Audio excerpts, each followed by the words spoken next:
कि मैंने 9 करोड़ रुपए देकर, घूस देकर, चीफ जस्टिस को घूस देकर ये जजमेंट खरीदा है। मेरे पास ये आदमी आया था, उसने बोला 9 करोड़ में इसने जजमेंट खरीदा है और कल ये जजमेंट आ जाएगा, आप देखिएगा। और यकीनन अगले दिन वो जजमेंट आ गया।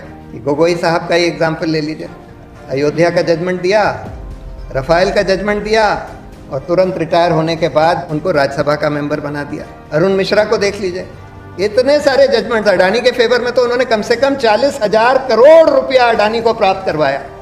कम से कम 6 जजमेंट्स दिए अडानी के फेवर में। उनको रिटायरमेंट के बाद एनएचआरसी का चेयरमैन बना दिया। तीसरा कारण बहुत खतरनाक कारण है, बहुत खतरनाक। इन्होंने सारी एजेंसीज को लगाकर सब जजेस के ऊपर डोसियर बना रखे हैं। पूरे जजेस के आईबी, सीबीआई, इनकम टैक्स, सब लोगों से छानबीन कराते हैं। और अगर किसी जज या उसके किसी नज़दीकी रिश्तेदार के बारे में कुछ ऐसी इंफॉर्मेशन मिल जाए जिससे उसकी कोई कमज़ोर नब्ज को पकड़ा जा सके, तो उसके आधार पर ब्लैकमेल करते हैं। कह देते हैं कि देखिए हमारे पास ये है, अब आप सोच लीजिए।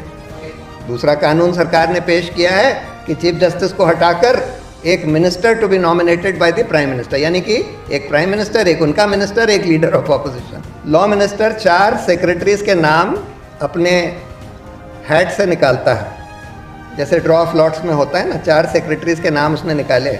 वॉलंटरी रिटायरमेंट में 3 महीने का नोटिस लाजमी होता है और उसी दिन उनका अपॉइंटमेंट ऑर्डर इशू हो जाता है और उसी दिन उनका नोटिफिकेशन भी हो जाता है। इलेक्शन कमीशन का तो सुप्रीम कोर्ट ने फॉर्चुनेटली एक ऑर्डर कर दिया कि अब आगे से कम चयन जो है इलेक्शन कमिश्नर्स का पूरी तरह से सरकार के हाथ में नहीं रहेगा। Prime minister, leader of opposition और चीफ जस्टिस की एक कमेटी सिलेक्शन करेगी। लेकिन उसको भी ख़त्म करने के लिए एक दूसरा कानून सरकार ने पेश किया है कि चीफ जस्टिस को हटाकर एक minister to be nominated by the prime minister, यानी कि एक प्राइम मिनिस्टर, एक उनका मिनिस्टर, एक लीडर ऑफ ऑपोजिशन, यानी मेजॉरिटी सरकार की, और वो लोग जिसको चाहें अपॉइंट कर लें। जब ये केस की हियरिंग शुरू हुई तो मैंने बोला था कोर्ट से कि देखिए एक इलेक्शन कमीशन की पोस्ट खाली है, एक इलेक्शन कमिश्नर अभी खाली है। अब आप इंटरिम ऑर्डर से उसका भी ऑर्डर कर दीजिए कि उसकी नियुक्ति इसी तरह से होनी चाहिए, इस तरह की कमेटी से। उन्होंने बोला ठीक है, हम सोचेंगे। थर्सडे को ये बात हुई, नेक्स्ट हियरिंग ट्यूसडे को थी, नेक्स्ट ट्यूसडे। सैटरडे को एक ही दिन में एक फाइल मूव करी जाती है उस पोस्ट, वेकेंट पोस्ट को भरने के लिए। लॉ मिनिस्टर 4 सेक्रेटरीज के नाम अपने हैट से निकालता है, जैसे ड्रॉ ऑफ लॉट्स में होता है ना, 4 सेक्रेटरीज के नाम उसने निकाले। उसमें एक ये साहब भी थे, अरुण गोयल, जूनियर मोस्ट थे। उसी दिन वो फाइल प्राइम मिनिस्टर के पास भेजी जाती है। वो कहते हैं अरुण गोयल का हम सिलेक्शन करते हैं।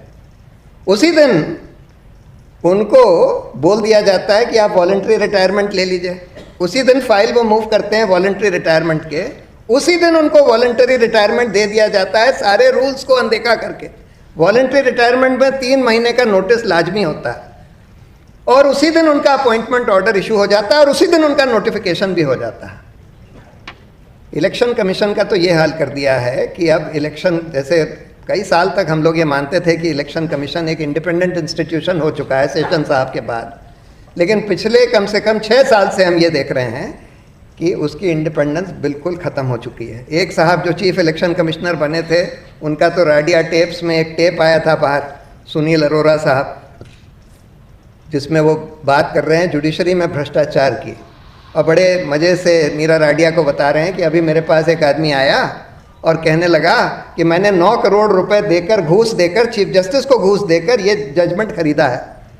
अब बड़ी अच्छी तरह से, बड़े आराम से बता रहे थे कि अरे जुडिशरी में तो बड़ा भ्रष्टाचार हो गया है, मेरे पास ये आदमी आया था, उसने बोला 9 करोड़ में इसने जजमेंट खरीदा है और कल ये जजमेंट आ जाएगा, आप देखिएगा। और यकीनन अगले दिन वो जजमेंट आ गया। तो ऐसे ऐसे लोगों को आपने इलेक्शन कमिश्नर बना दिया, तो नेचुरली अब वही इंडिपेंडेंस नहीं रह गई। तो सारे इंस्टीट्यूशंस को करीब करीब ध्वस्त कर दिया गया है। मीडिया का तो हाल आप लोग देख ही रहे हैं कि मीडिया का क्या हो गया है, जो मेन स्ट्रीम मीडिया। लेकिन एक अच्छी बात ये हुई है कि जैसे जैसे मेन स्ट्रीम मीडिया का, जिसको कहते हैं गोदीफिकेशन हुआ है, वैसे वैसे गोदीकरण जैसे जैसे हुआ है, वैसे वैसे एक स्वतंत्र मीडिया यूट्यूब पर, इंटरनेट पर और सोशल मीडिया के ऊपर खड़ी हो गई है। और ये इंडिपेंडेंट मीडिया में धीरे धीरे करके, जैसे जैसे अच्छे अच्छे जर्नलिस्ट मेन स्ट्रीम मीडिया जिनका गोदीकरण हो चुका था उनसे फ्रस्ट्रेट होते जा रहे हैं, वो अच्छे जर्नलिस्ट वहाँ से धीरे धीरे निकल कर अपना इंडिपेंडेंट मीडिया खड़ा कर रहे हैं। और मेरा मानना ये है कि आज इस इंडिपेंडेंट मीडिया का जो इन्फ्लुएंस है ये गोदी मीडिया से ज़्यादा है, और इसीलिए ये सरकार बहुत इस स्वतंत्र मीडिया से घबराई हुई है। न्यूज़ क्लिक पर रेड करने का भी एक बड़ा कारण ये था। अब लास्ट सवाल ये है कि न्यायपालिका, देखिए न्यायपालिका को तो संविधान ने बिल्कुल स्वतंत्र बनाया था, ये माना था कि ये सरकार से बिल्कुल स्वतंत्र रहेगी, और इसीलिए इनका रिमूवल प्रोसेस या इनके ऊपर डिसिप्लिनरी कंट्रोल सरकार का नहीं रखा गया था, और रिमूवल प्रोसेस बहुत मुश्किल कर दिया था, इम्पीचमेंट बहुत मुश्किल कर दिया था। तो एक तरह से उनको एक फंक्शनल इंडिपेंडेंस तो संविधान ने दे दी, लेकिन हम देख रहे हैं कि मीडिया ये सब देख रही है कि 6-6 साल से आपने भीमा कोरेगांव गांव के लोगों को बंद किया हुआ है, जेल में सड़ रहे हैं, ट्रायल भी नहीं स्टार्ट किया। दिल्ली राइट्स के लोगों के खिलाफ बिल्कुल बोगस चार्जेस बनाकर, मतलब ये अपना जो उमर खालिद है उसकी तो सारी स्पीचेस रिकॉर्डेड हैं, और सारी स्पीच कुछ भी देख लीजिए, कुछ भी ऐसा उसमें आपत्तिजनक नहीं है, फिर भी उसको इतने साल से जेल में रखा हुआ है, 3 साल से ज़्यादा हो गए, और बेल नहीं दी। ट्रायल तो खैर शुरू होने का नाम ही नहीं ले रहा। ये क्यों होने दे रही है जुडिशरी, क्या हो गया?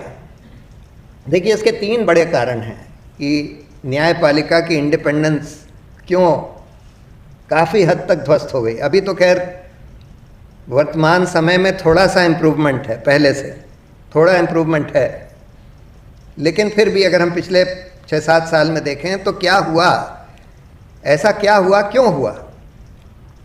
एक कारण तो यह है जिसको हम कहते हैं कि the lure of post retirement jobs, जिसके बारे में अरुण जेटली ने भी बोला था कि post retirement jobs influence pre retirement judgements.